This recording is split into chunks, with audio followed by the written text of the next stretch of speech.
What's up guys? Welcome back to my YouTube channel.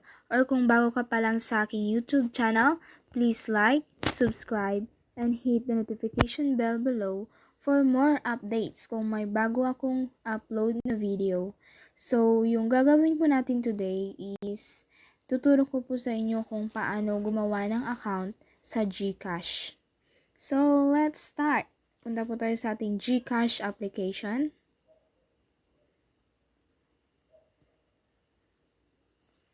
Okay, and then pagkatapos allow.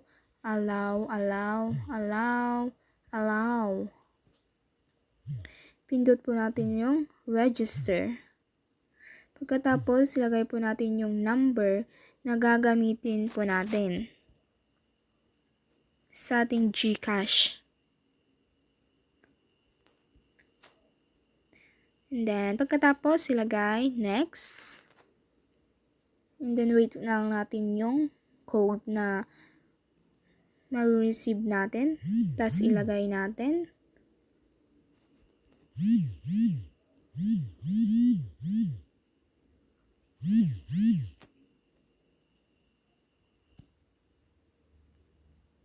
Submit code.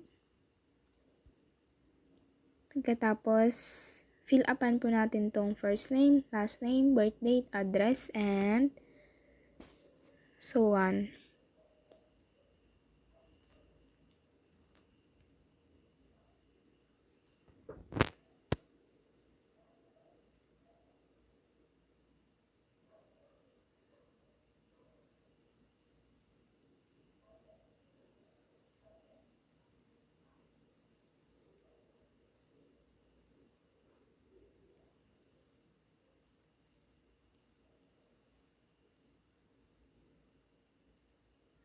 Next, address.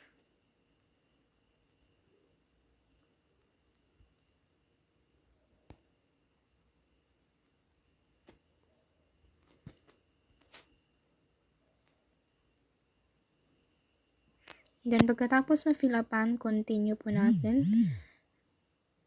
Recheck muna natin kung tama lahat ng nilagay natin. So, yun. Submit.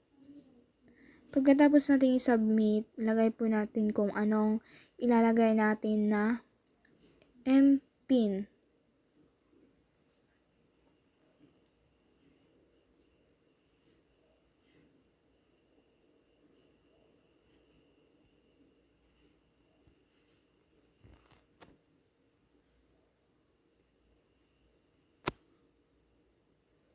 Pagkatapos, submit.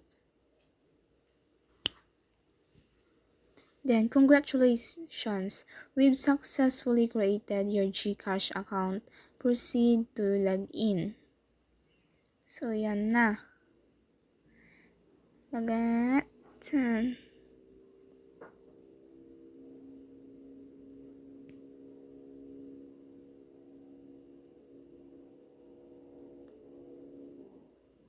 Meron na tayong Gcash account.